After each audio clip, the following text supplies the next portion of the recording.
What's up, folks? Today I'm going to talk about how to create muscle, okay? It's very, very important to making sure that we are creating muscle for longevity of our joints and, getting stronger, especially as we get older. We want to make sure, ensuring that we are staying nice and strong. Also, if you want to lose body fat and keep it off for good, then it's important to be creating muscle, okay? Muscle needs fuel and takes this from our fat cells and our calories, all the food that we're giving in order to fuel those muscles, okay? So essentially then we're going to be a better and stronger metabolism the more muscle that you have, okay? Means also you can get away with eating more food without gaining any body fat. That's always a bonus as well. Plus, if anybody's looking to gain size and get bigger and stronger and change or change the shape of your body, it's important to be creating muscle, because that's what changes the shape of our body, is the muscles that we create. And the more muscle you have, the more that muscle will naturally burn body fat and expose more muscle and be more toned. And everyone talks about looking toned, especially females. It's going to be important to be doing that and stuff as well. Alright, so a few things I want to talk about in the beginning. The first thing is just like how adaptation works, how muscle is created and how muscle adaptation works, okay? So when we exercise resistance training, we're using weights and so on, or even just body weight, resistance training. What happens is we get tiny little microscopic tears in our muscles, and then what happens is that repairs a little bit bigger, stronger, and denser. Reason being, so it learns, so it's able to deal with that load again. Okay, so you pretty much put it under load, under stress, and then the next time it needs to repair itself and get stronger so that it's able to deal with that again. It's pretty much going, okay, I need to get stronger, I need to get harder, I need to be able to deal with that load next time. Okay, and then what happens then the next time? It's not your muscles can deal with that a little bit more, and then we need to spark those changes a little bit more each time and create that adaptation every time. And this is essentially how we continue to create muscle. Okay, so it repairs itself a little bit stronger and denser. That's how a muscle adaptation works. Okay, so it's important then to make sure we're doing some form of progressive overload. Okay, now this doesn't always mean just getting more weight on the bar all the time. Okay, it can mean a little bit more reps at that weight. It can mean slowing it down and stuff as well.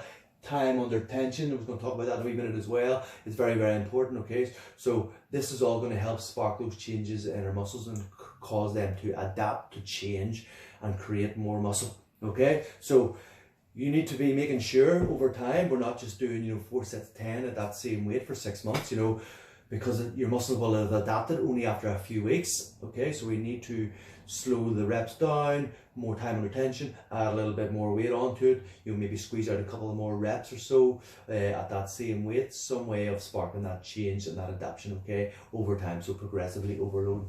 All right, rep range is the next thing we're going to talk about. Rep range, there's a little bit of discussion about this, for creating muscle. Hypertrophy is what's called, creating muscle.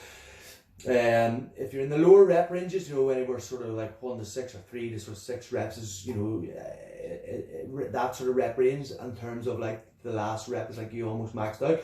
That is more for creating strength. Okay, you want to get stronger. You want to work a little bit lower in the rep ranges, higher and heavier in the weight, and to create muscle, it's a little bit more than that. Anywhere between sort of 6 to 12 reps is ideal. Maybe 8 to 10 sort of is ideal for creating muscle. But there is dispute about this. Yes, you can create muscle doing more rep ranges, but ideally you want to get into that adaptation period as quickly as possible. So if that means just doing like 8 to 10 reps, then rather than doing 20 or 30 reps of something, you're going to get there quicker in a shorter amount of time, because it's like the last 5 or so reps before we're sort of maxing out is where that muscle adaptation is happening, where that stress is on the muscles. So for example, 12 reps was that your absolute maxed out at 12.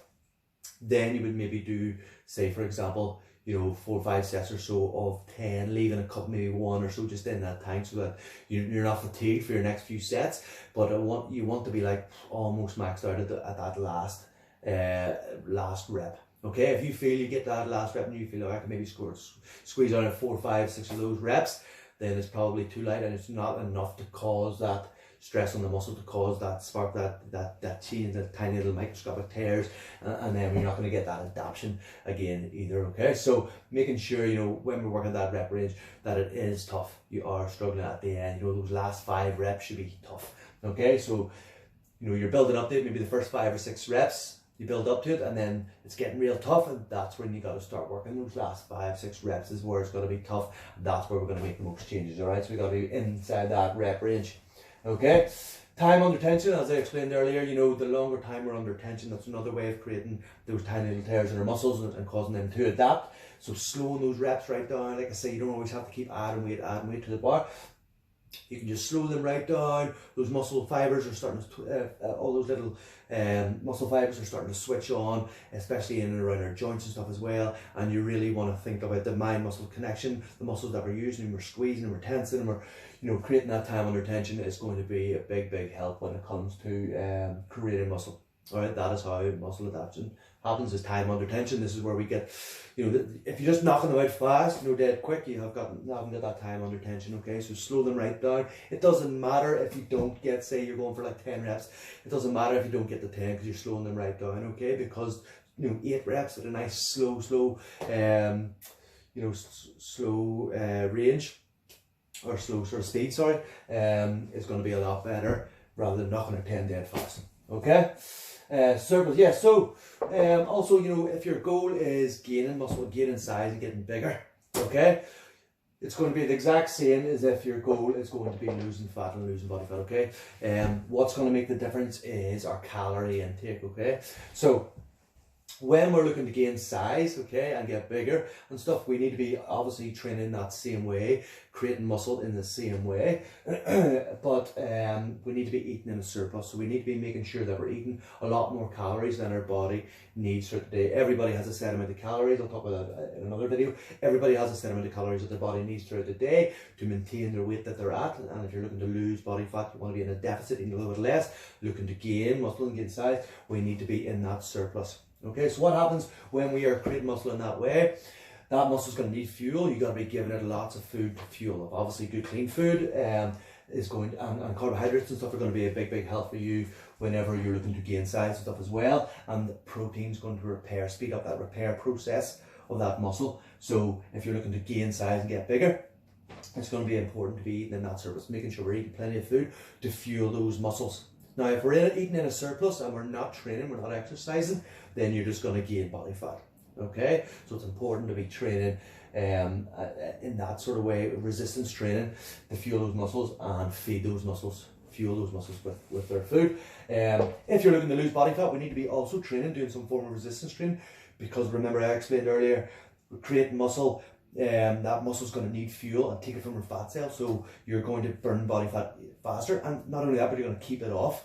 Okay, it's all being well, you know, running on a treadmill, looking at your watch, going out for a run and seeing, you know, I burnt this many calories, that many calories. Okay, if you're still eating the way you are, you're going to go back to eating the foods that you enjoy and stuff. You know, your body's just going to gain that. If you stop running for a little bit of a while or whatever, you're just going to gain it all back on again. Okay, so if we have more muscle, we can get away with eating more food without adding any more body fat, because that muscle is going to need fuel. Even at rest, without even having the exercise, that muscle will need more fuel, so it's important to create that muscle.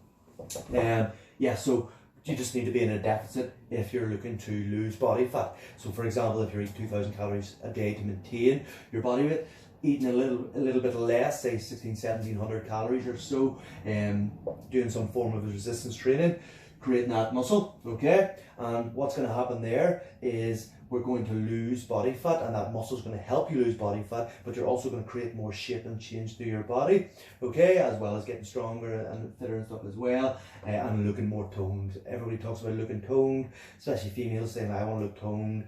You know, it's going to be important then for you to resistance train to create shape and change to your muscles. That muscle is going to help you burn body fat faster, okay, and keep it off for good. Okay, it's going to strip the body fat around that newly built muscle and create what's called toned athletic sort of shape and change your body.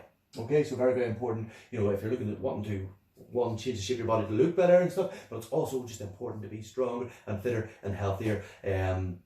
and less body fat and stuff as well throughout our lives, just to keep us healthier and stuff as well. So that is creating muscle, okay? This is the things that you need to be doing if you're looking to create muscle, whether that is gaining size and get bigger or losing body fat and changing the shape and toning up, okay? Very, very important to stick to these rules. Okay guys, hope this helps.